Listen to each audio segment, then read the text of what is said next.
Assalamu alaikum wa rahmatullah, marhaban bikum fi hada al-vidéo. Dans cette vidéo-là, on va voir le corrigé de l'examen national Sciences Maths B l'année 2014 pour la session de rattrapage. Le sujet qui a été proposé, c'est la machine à laver le linge. Donc la fonction de cette machine-là, c'est de laver le linge. Mais comment elle va faire cette fonction-là et quels sont les constituants internes de cette machine-là, ça on va le découvrir à travers cet examen-là. Donc pour la présentation du support, le système à étudier et la machine à laver le linge. Pour fonctionner, la machine à laver le linge est raccordée au réseau d'eau propre. Au réseau, donc voilà le réseau d'eau propre. Au réseau de l'ONO, la prise du courant, et le réseau d'assainissement, ça veut dire l'évacuation des eaux usées. Donc il reçoit le linge sale et les différents produits de lavage qu'on appelle lessive, donc correspondant au cycle de fonctionnement configuré par l'utilisateur.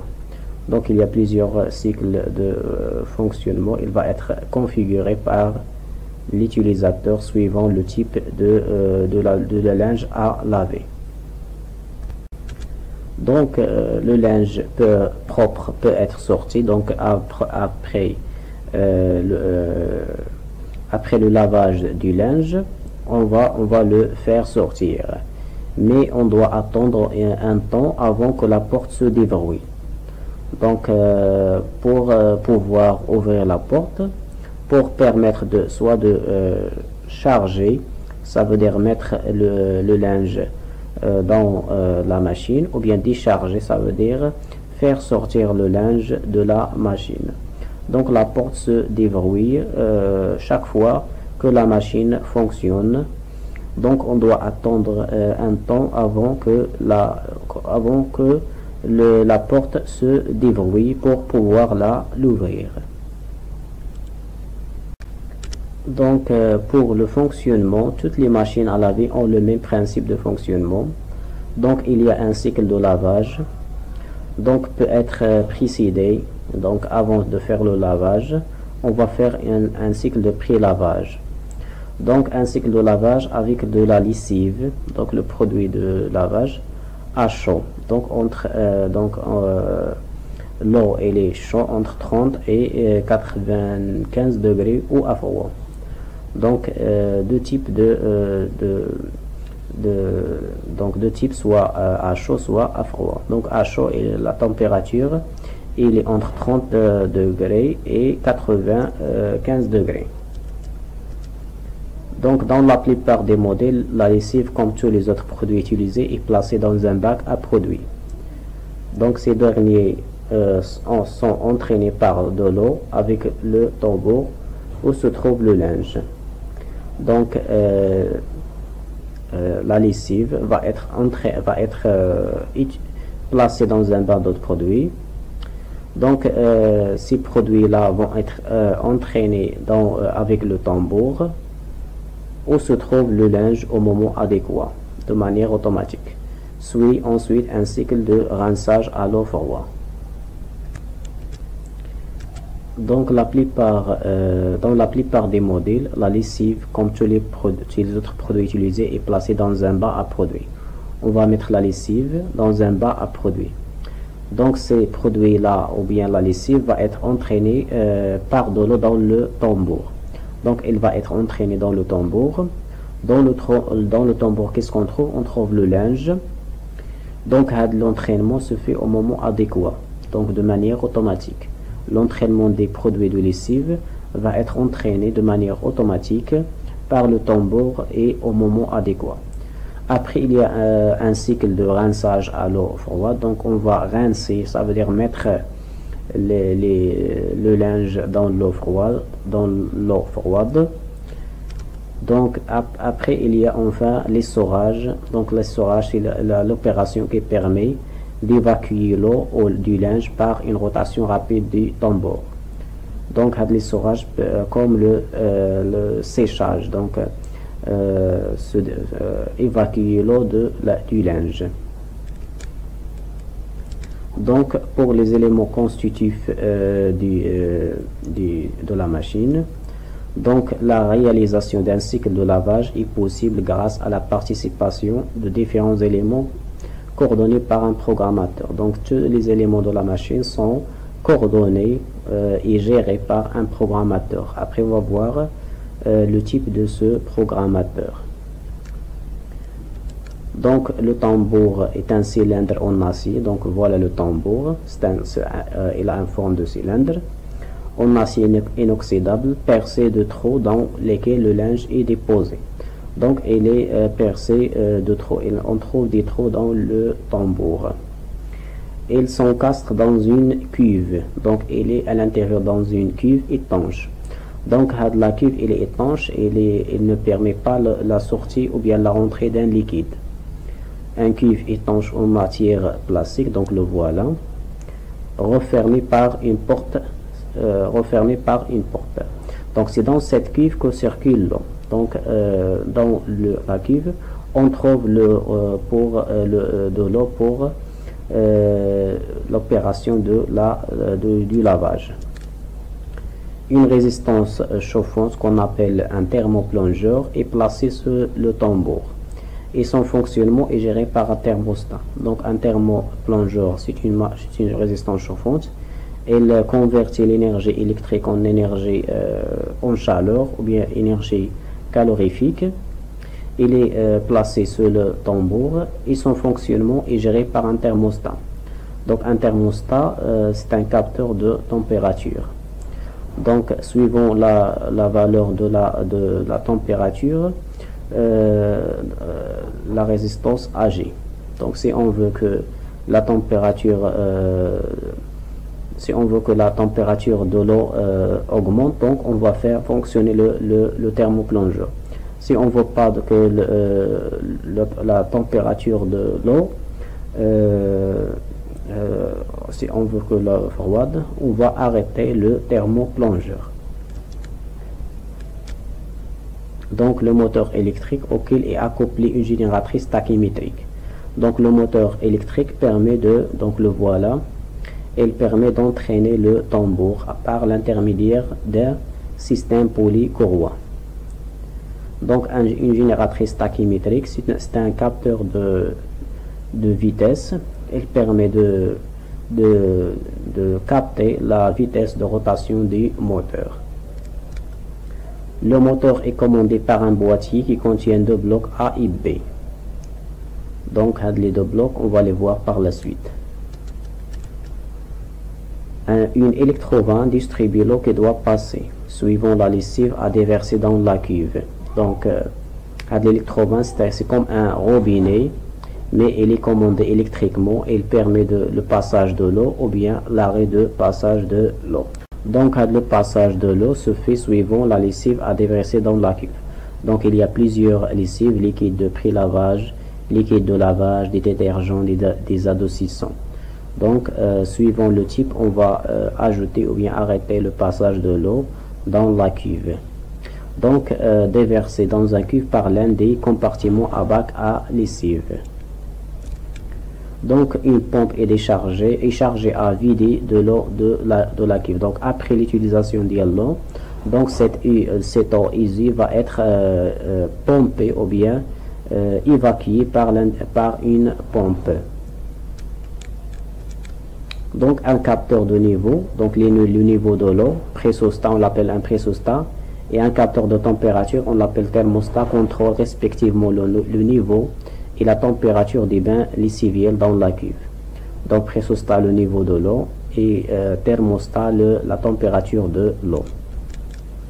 Un verrou temporisé pour l'ouverture de la porte. Il empêche l'ouverture de la porte pendant le lavage et la bloque durant 90 secondes après l'arrêt de la machine. Donc lorsque la machine fonctionne, on ne peut pas ouvrir la porte, il est verrouillé. Donc après, si on va arrêter la machine, on doit attendre 90 secondes après l'arrêt pour ouvrir la porte. Donc on va utiliser un verrou temporisé qui va verrouiller avec la porte pour ne pas s'ouvrir par l'utilisateur, soit pendant l'utilisation de la machine ou bien on doit attendre 90 secondes après l'arrêt de la machine. Donc le programmateur électronique qui permet de gérer, qui coordonne l'ensemble, est un microcontrôleur. Donc le programmateur, c'est un microcontrôleur. Il est souvent couplé à un dispositif d'affichage. Donc il va contrôler avec gérer le fonctionnement des téléconstituants de la machine, et en même temps il est couplé à un dispositif d'affichage. Donc affichage, il va afficher quoi? Pour informer l'utilisateur de l'évolution du cycle. Donc il va donner des informations à l'utilisateur. Donc on passe maintenant à la situation d'évaluation numéro 1. Au cours d'un stage à l'entreprise, on va demander d'accompagner des jeunes techniciens de maintenance d'appareils électroménagers dans le but d'apporter un plus à leur future action. Donc vous êtes chargé d'accompagner les techniciens pour les aider à comprendre ou bien d'apporter un surplus à leur future action. Ça veut dire comprendre le fonctionnement de la machine.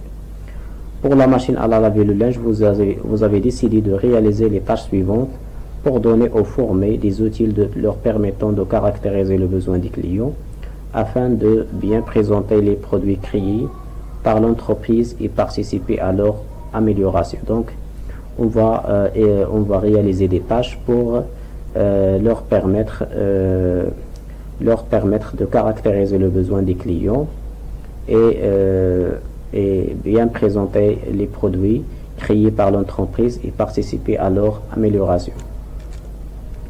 Donc pour la tâche numéro 1, compléter sur le document réponse l'outil bêta-corne par les informations nécessaires. Donc voilà la bêta-corne de la machine. Donc ici on a l'utilisateur, donc à qui rend-il service, donc on a sur quoi agit-il, on a le nom du système, on a la fonction du système. Donc pour le premier case, donc ici on a le nom c'est un utilisateur ou bien femme de foyer. Donc ici qu'est-ce qu'on va mettre, sur quoi agit-il? Donc machine à laver le linge, donc il va agir sur linge sale. Donc le nom de la machine à laver le linge, et la fonction d'après le nom c'est laver le linge. Donc pour la tâche numéro 2, on vous y donne de la présentation donnée sur les pages 2 et 3 et des informations données par le tableau 1 du document ressources 3, complétées sur le document réponse 1, le diagramme pieuvre par ce qui manque. Donc voilà le diagramme de pieuvre et voilà le tableau des fonctions de service. Donc on va commencer par FS1, donc ici qui manque l'élément extérieur.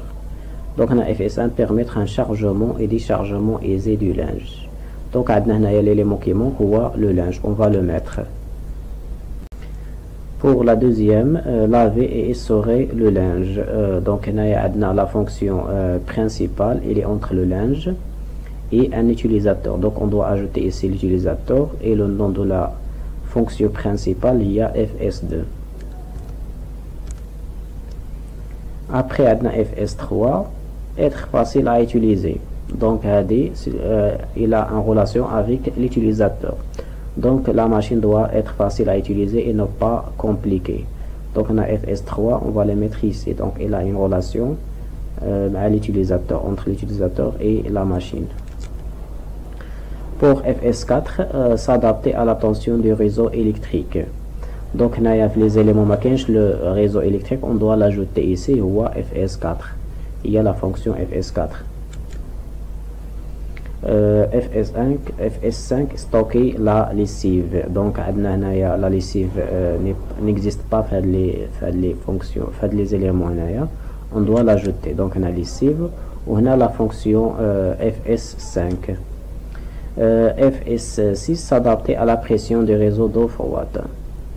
Donc le réseau d'eau froide, c'est un nouveau élément qui n'existe pas fait le pieuvre, donc on doit l'ajouter ici.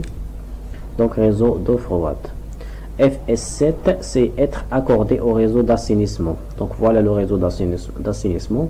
Donc il y a la fonction FS7. FS8 être réparable par un technicien. Donc on a la réparation et il y a la maintenance.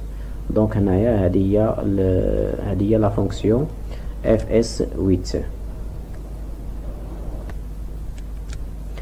Donc la question suivante, les deux tables 2 et 3 du document ressources 3 donnent respectivement les valeurs indicatives de la consommation pour le cycle normalisé coton 60 degrés Celsius et les coûts de l'eau, de l'énergie électrique et de la lessive.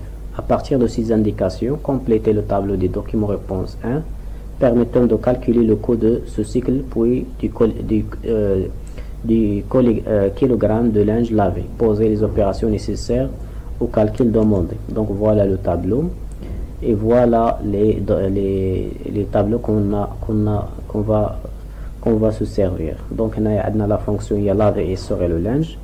Donc pour un cycle, on a besoin de 5 kg pour chaque cycle. On va mettre 5 kg de linge blanc.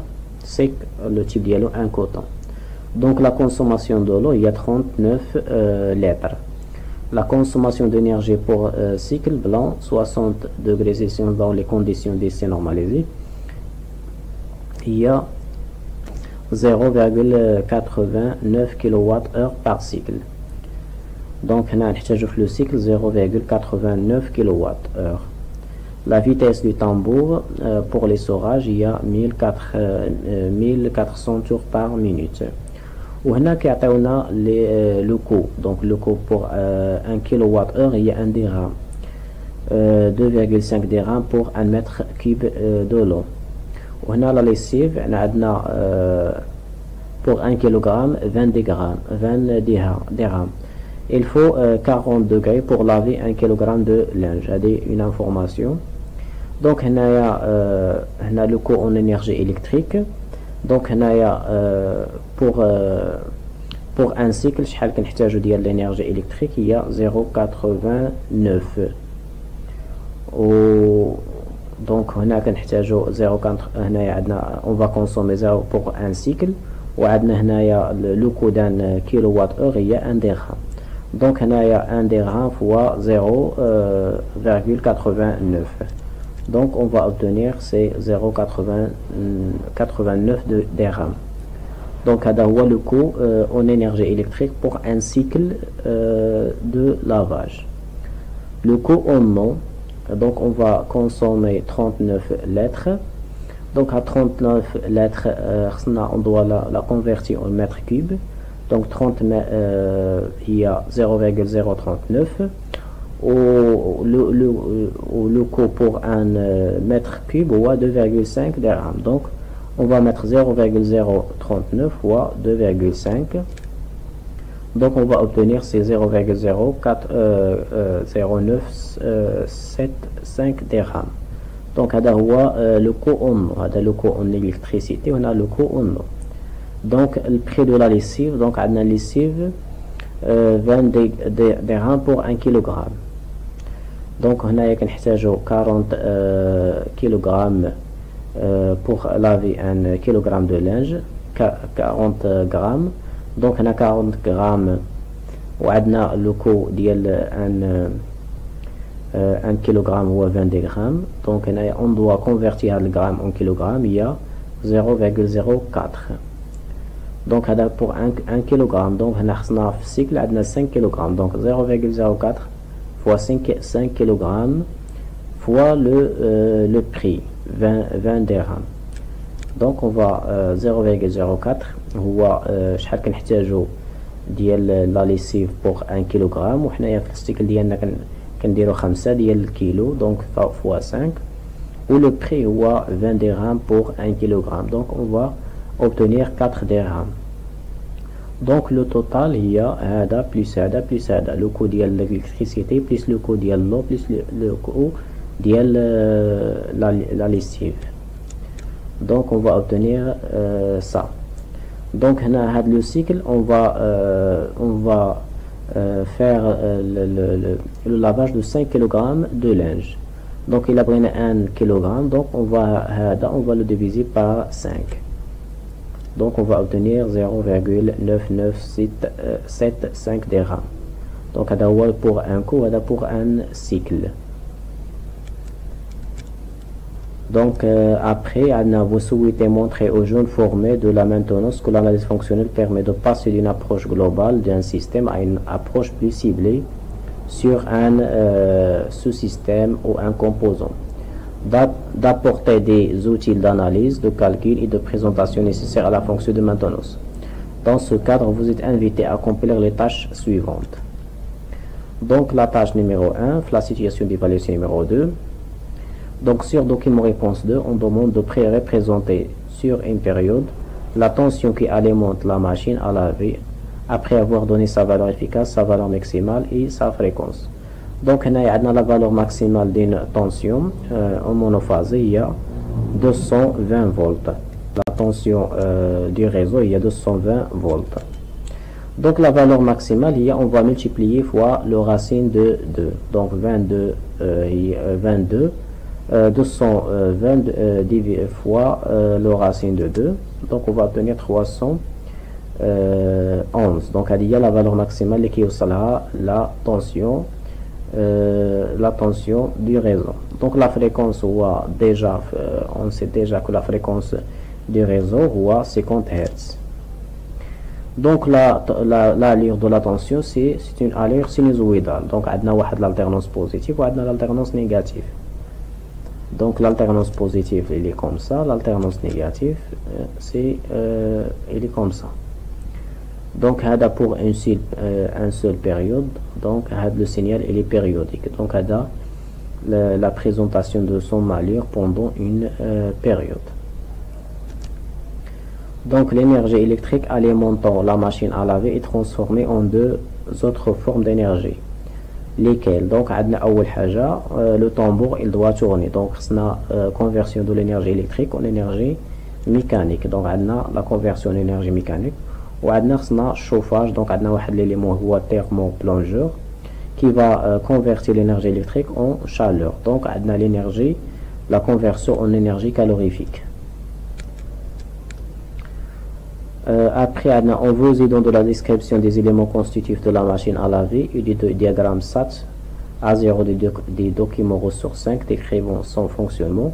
Complétez le tableau permettant d'associer une fonction technique à chacun des sous-systèmes constituant la machine à laver. Donc, le tableau qui montre les fonctions et les sous-systèmes qui réalisent cette fonction-là. Donc pour gérer le programme de base, donc on a vu l'énoncé que c'est un programmateur.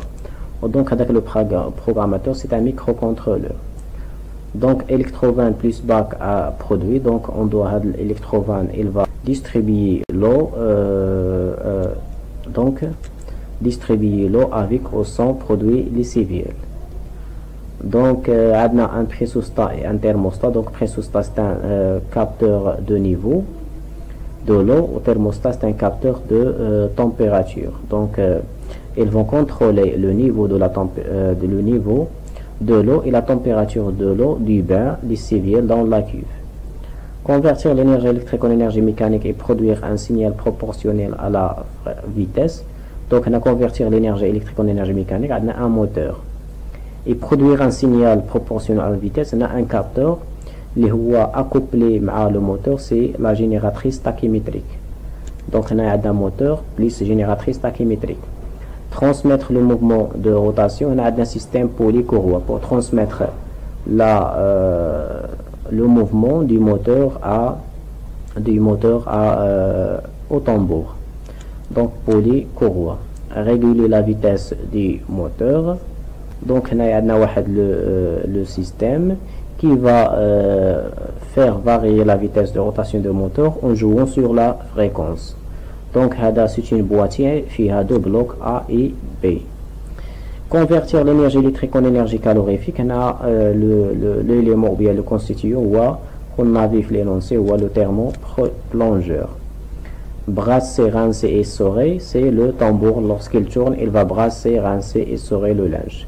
Évacuer les bains lessiviels usés. Donc pour évacuer avec les bains, on va utiliser une pompe. Donc après on veut du dessin en vue éclatée du dispositif de palier de la machine à laver et du texte expliquant l'assemblage de ces dispositifs sur l'axe du tambour. On demande de compléter le dessin d'ensemble par les repères manquants. Donc voilà, ici on a le dessin d'ensemble et ici on a le texte expliquant cette montage là. Le dispositif de palier supporte le tambour 6 et ça assure la rotation. Donc le dispositif de palier supporte le tambour 6. Donc هذا هو le palier, il est composé de plusieurs éléments. وهذا هو le tambour. Donc le tambour il fait un mouvement de rotation par rapport au palier. Donc il comprend un boîtier de roulement. Donc voilà la boîtier de roulement. Donc il contient le roulement. Donc c'est un boîtier de roulement 5 avec son roulement 10. Donc voilà le roulement ديالها. C'est un roulement donc on l'appelle 10. Donc un joint d'étanchéité 2. Donc c'est un joint d'étanchéité. Donc il permet de ne pas faire d'éviter la sortie le lubrifiant vers l'extérieur ou bien la rentrée les impuretés comme la poussière. Donc c'est un joint d'étanchéité glissé sur une bague de frottement 1. Donc c'est un bague de frottement. Donc pour éviter le frottement le tambour et le palier. Donc on a mis ici le joint de bague de frottement pour minimiser les frottements. Donc c'est un bague de frottement, c'est le 1. Donc l'ensemble bague de frottement et joint d'étanchéité, ces manches forcées dans le bloc palier solidaire de la cuve 11. Donc la cuve, donc ils vont s'émancher forcés. Donc le diamètre diamètre il est supérieur à la diamètre. Donc l'émanchement il est forcé, donc avec une force. L'arbre 3 solidaire du tambour, donc l'arbre 3 solidaire du tambour, il est lié s'insère à l'intérieur du dispositif de palier. Donc la voilà. Dans ce montage, la bague de frottement est montée glissante sur l'épaulement de l'arbre. Donc voilà le bague de frottement. Donc voilà l'épaulement de l'arbre, elle est montée et glissante. Donc il y a un espace là, il y a un jeu. Donc la bague intérieure I. Donc il y a les roulements qui ont des bagues extérieures, moi de E. On a de l'autre côté. On a bague antérieure WAD. Exerce une pression sur la partie de la bague de frottement située entre l'épaulement de l'arbre et cette bague antérieure grâce à l'action de la vis 8. Donc il va exercer la force sur la bague de frottement grâce à la vis 8, l'action de la vis 8. Donc l'élément donc l'élément le palier 4. Donc voilà les éléments qui manquent du système. Donc l'élément le tambour il fait un mouvement de rotation, l'arbre qui est solidaire au tambour. On a le palier, il est fixe. Donc la tâche numéro 3, pour étudier la liaison entre l'arbre 3 et la police 7, on a réalisé à l'aide d'un modéleur les fiches 1, 2, 3 et 4 des documents ressources 6 et 7. On demande de compléter le tableau de document réponse 4 résumant l'essentiel de l'étude proposée. Donc premièrement, donc voilà le premier, fiche 1, la police 7 montée sur l'arbre 3. Donc on a sans cannulure, donc l'arbre il n'a pas de cannulure, la voilà. Donc on a la distance L, on a le diamètre D, donc on a L inférieur à 1,5 D. La liaison est obtenue sur une liaison linéaire annulaire. Donc la liaison linéaire annulaire, donc la rotation elle est possible suivant X. Mais il est possible suivant X, mais suivant Y et Z, il est éliminé. Donc on va mettre ici le degré de liberté qui sont éliminés ou une rotation suivant une translation suivant y, une translation suivant z. Mais suivant x, elle reste. Donc, on a le mouvement, le translation suivant l'axe x. Mais suivant y et z, c'est non. Donc, pour comprendre, on a le sphère à l'intérieur.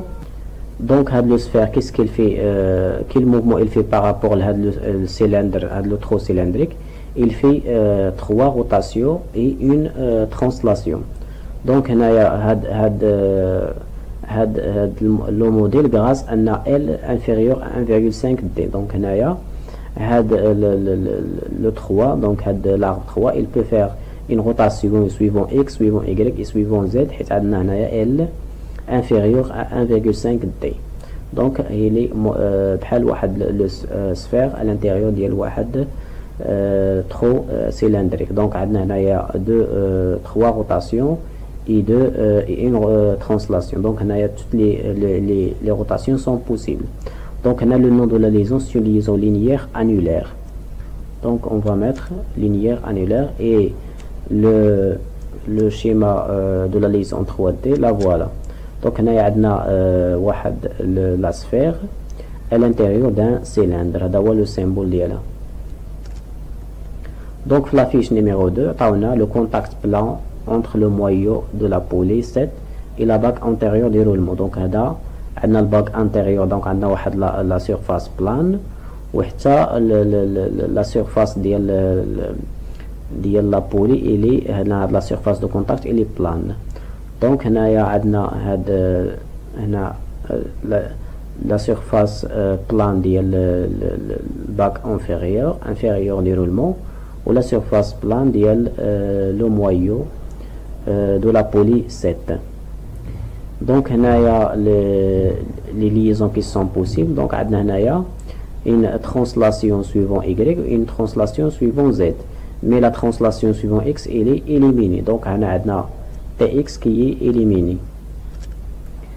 Donc, pour les rotations, on a la rotation juste suivant x, suivant y et suivant z, elle est éliminée. Donc, on va éliminer rx, ry et rz. Le nom de la liaison, donc, on a une translation et de rotation, c'est la liaison. Liaison, il y a appui plan. Contact appui plan. Donc, on a le schéma de la liaison. Donc, on a un plan avec un plan. Donc, on a le plan rouge avec le plan noir. Il y a le schéma de la liaison en 3D.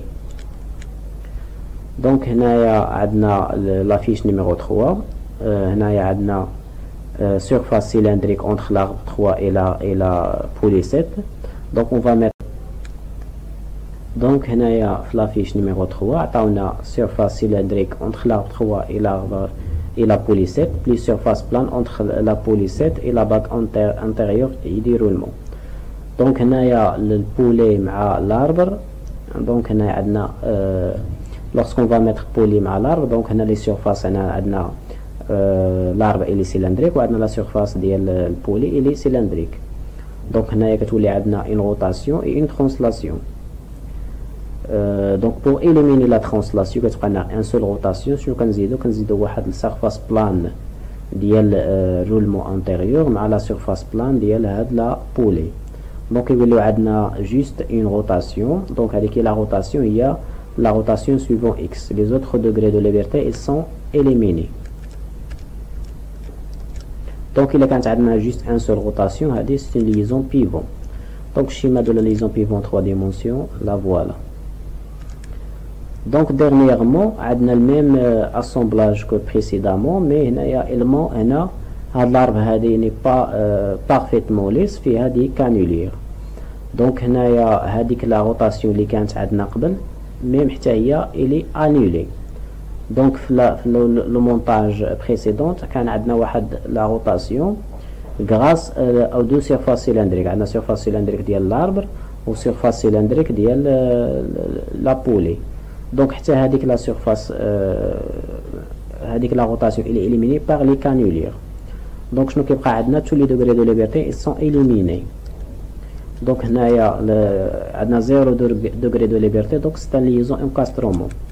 Donc, le symbole de la liaison encastrement, le voilà. Donc après la question sur la figure D du document réponse 5, on demande de donner les noms des liaisons fléchées puis leur fonction dans le montage. Donc l'élément هذا c'est un vis ou l'élément هذا c'est un rondelle. Donc il y a la fonction de le vis. Donc lorsqu'on va mettre هذا à l'intérieur de هذا, donc هذا كنسميوه la mise en position. Donc là on doit réaliser une liaison encastrement بين هذا البولي وهذا الارب هذه. Donc pour éliminer هذيك la translation, donc on a utilisé هذا الvis هذا مع les rondelles, donc pour maintenir en position. Donc هذه l'opération هذه كنسميوها الميب ou bien maintenir en position, le maintien en position. Donc la question suivante, la bague antérieure et du roulement, donc il y a هذه est montée serrée sur l'arbre 5. Donc il est monté serré, pas de jeu entre l'arbre et le roulement. On veut aidant de la représentation du document réponse 3, définir les surfaces de mise en contact de cette bague en traçant une croix X sur chacune de ces surfaces sur la figure 3D du document réponse 5. Donc on a deux surfaces, on a la surface cylindrique de l'arbre et on a la surface cylindrique حتى هي introcylindrique ديال la bague antérieure ديال الroulement. Donc عندنا هنا la première surface هي deuxième surface هي surface cylindrique. Donc on doit mettre ici X, on doit mettre ici X. Donc voilà X et voilà X. Après عندنا le contact هذا مع هذا. Donc هذا c'est une surface plane وهنا عندنا une surface plane. Donc هنايا la surface plane ديال هذا l'arbre و la surface plane ديال la bague antérieure ديال roulement. Donc on a 4 surfaces de contact, 2 surfaces cylindriques et 2 surfaces planes.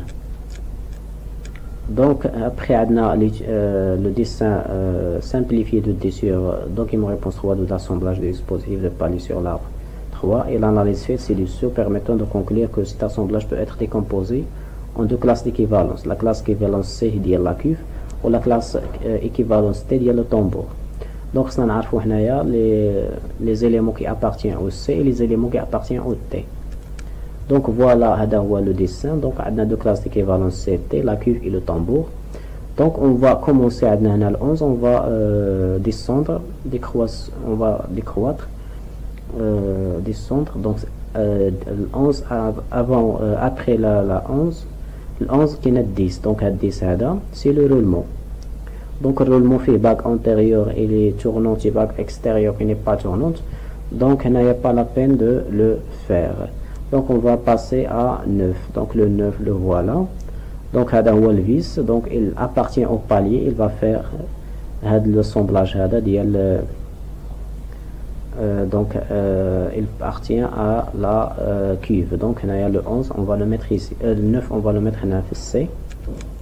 Après on a le 8, il y a le vis هذا. Donc le vis هذا il va faire l'assemblage ديال هاد 7 مع هاد l'arbre هذه. Donc هاد la partie هذه elle est tournante. Donc appartient au classe d'équivalence T. Après le 8 on a le 7. Donc le 7 il va tourner. Donc tourner parce qu'il est lié encastrement مع l'arbre هذا الvis هذا. Donc appartient à T. Après on a le 6. Donc finalement le 6 n'est pas représenté ici. Après le 6 on a le 5. Donc le 5 هو هذا. هو l'emploi هنايا هذا qui va. Donc il y a la boîtier de roulement. Donc la boîtier de roulement فيها le roulement. Donc il appartient à la classe d'équivalence C parce que il va loger les roulements. Donc il ne tourne pas de la partie AD. Donc là on va la mettre C. Après il y a le 4. Donc le 4 il appartient, c'est le palier. Donc il est solidaire à la cuve. Donc après on a le 3. Donc le 3 il y a cette partie elle est tournante. Donc on va la mettre sur le tambour. Le 2 le joint il ne tourne pas. Il va juste faire l'étanchéité. le 1 il y a la bague de frottement. Donc la bague de frottement il est solidaire à l'arbre, elle va tourner aussi. Donc c'est T. Après le roulement fait la bague antérieure ou la bague extérieure. Donc la bague extérieure il est fixe ou la bague antérieure elle est tournante. Donc la partie tournante on va la mettre le tambour, ou la partie extérieure on va la mettre la cuve. Donc voilà les deux classes d'équivalence C et T. Donc en faisant de la représentation de D données sur le document réponse 3, compléter sur le document réponse 6 le dessin de l'arbre 3 on coupe BB sans représenter les cannulaires. Donc le dessin. Donc c'est la vie de gauche on coupe BB mais elle n'est pas complète. Donc pour la compléter on va se servir de dessin d'ensemble. Donc voilà le dessin d'ensemble. Donc هذه la pièce ديالنا. Donc هنايا عندنا واحد لافيس وملي كاين لافيس يعني عندنا واحد لو ترو. هذا الترو il est fileté. Donc هنايا خصنا يكون عندنا هنايا un trou fileté. Donc on va dessiner ça. Donc premièrement عندنا la tête ديال الفيس مي كيجي l'emplacement ديال la tête de la vis. Après عندنا ديك la tige ديال la vis. وaprès عندنا داك l'extrémité elle est aiguë. Après on va représenter pour dire que c'est trop il est fileté, on va représenter les filetages, le taraudage pardon. Donc taraudage on va la mettre par un trait fin l'extrémité ديال هاد l'arête هذا. Donc هنايا on a terminé هاد le trou هادي trou taraudé باش يجي فيها هذيك la vis pour faire le montage. Les côtes, la mesure des côtes on va les prendre le dessin d'ensemble. Après c'est la matière on doit la rachurer. Donc on a juste deux trous. Le trou il est incliné, on a la forme c'est pas cylindrique. Donc le reste ce sont de la matière juste, ce sont des trous, on ne doit pas les rachurer. Donc on doit mettre les rachures. Donc comme ça on a terminé la vie on coupe BB, la vie de gauche on coupe BB. Donc on passe maintenant à la situation d'évaluation numéro 3. Donc le travail de technicien lors des essais de test nécessite la lecture des schémas électriques et la vérification de quelques performances issues du cahier de charge. Pour cela, la réalisation des tâches s'avère nécessaire. Donc, on a sur D, réponse, sur le document réponse 6, identifier chacun des blocs A ou B. Donc, on a le bloc A, je ne fais, on a le symbole d'une diode, on a un condensateur. Donc, le diode, il va faire le redressement. il va faire le filtrage. Donc on a une tension alternative, on va obtenir la sortie une tension continue. Donc on a une alternative, voilà le symbole. On a un moins plus, ça veut dire la tension continue. Donc il va convertir la tension alternative en tension continue. Donc un convertisseur continu, alternative continue, ou bien on l'appelle un redresseur. Donc c'est un redresseur ou bien convertisseur alternatif continu. On a le symbole bloc D, on a continu alternatif. Donc on a le bloc D, c'est un convertisseur continu alternatif, on l'appelle un non-dealer. Donc l'on-dealer c'est un convertisseur continu alternatif.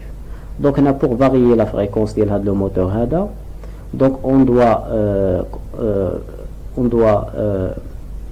convertir l'énergie la tension alternative en tension continue. Après on doit convertir la tension continue en tension alternative. Mais la fréquence elle est différente. Soit on va augmenter la fréquence, soit diminuer la fréquence. Lorsqu'on va jouer sur la fréquence, on va jouer sur la vitesse de rotation le moteur asynchrone triphasé. Donc pour varier la vitesse du moteur asynchrone triphasé, on va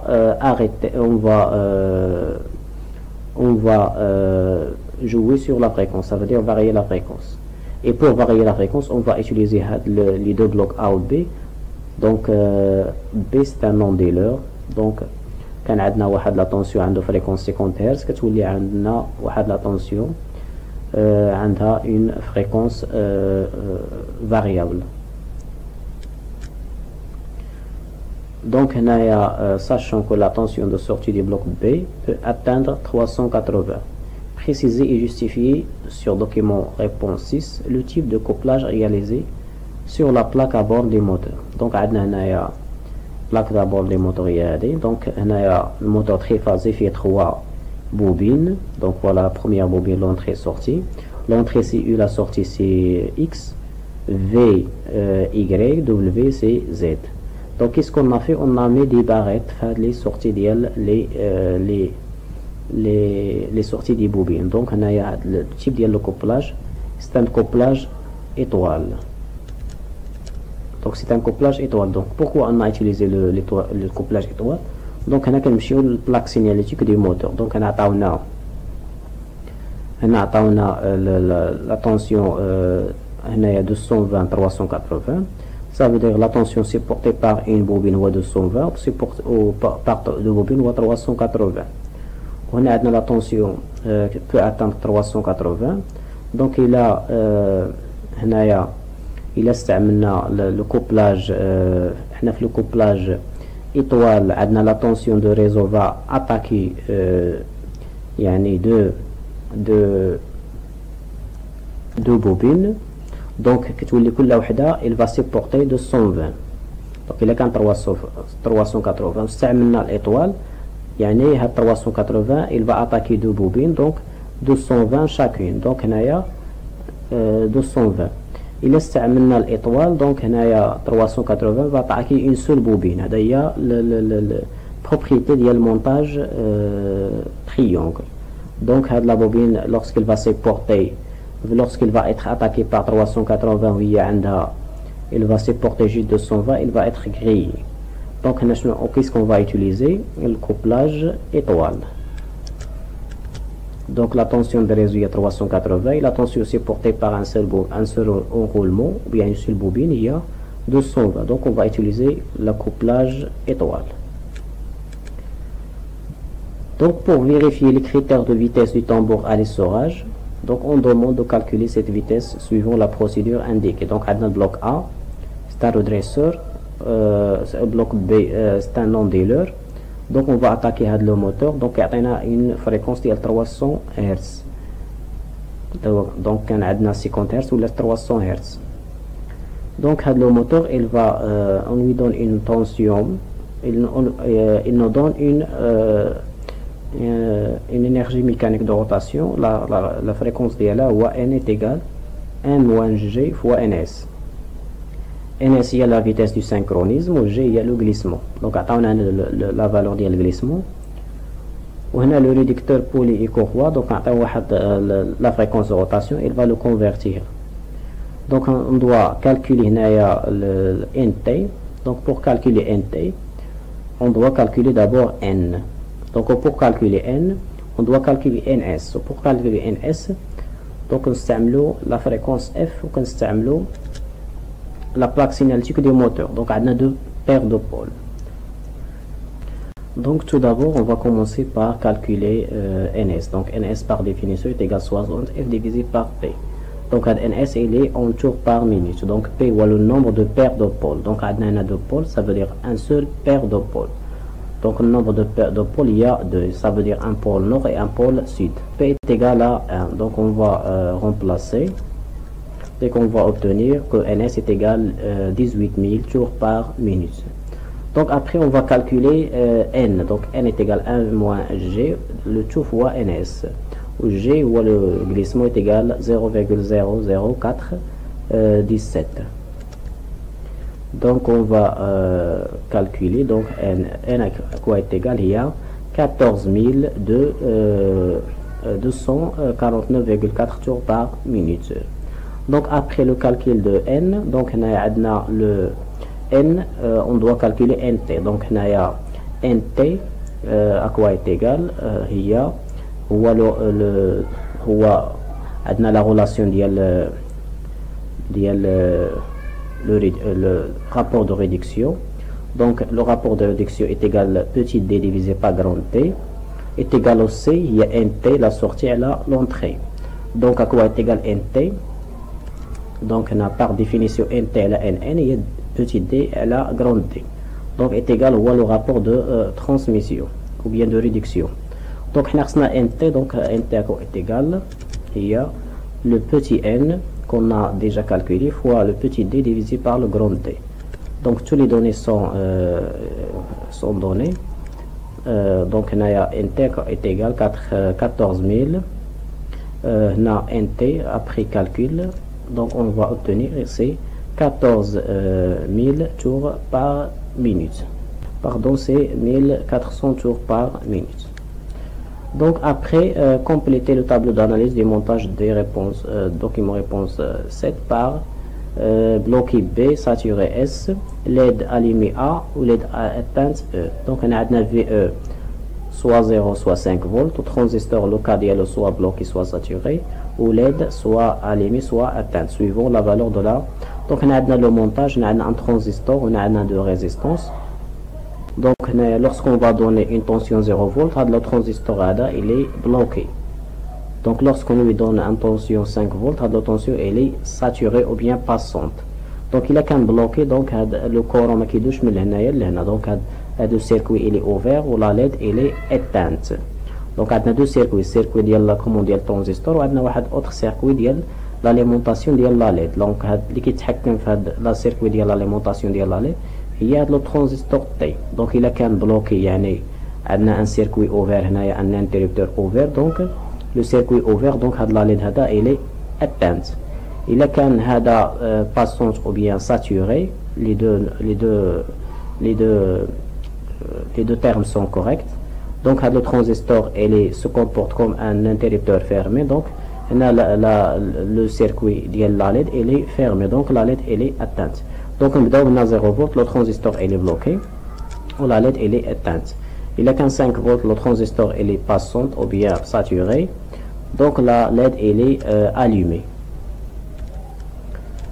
Donc on a donné le nom de la fonction logique réalisée par ce montage. Donc il est شفنا هنايا عندنا la LED il y a la sortie ou l'entrée ou le transistor. Donc est-ce que l'état de LED est l'ensemble à l'état de transistor? Donc la réponse est oui. Donc il y a bloqué, il y a atteinte, saturé, allumé. Donc il y a 0, 0, 1, 1.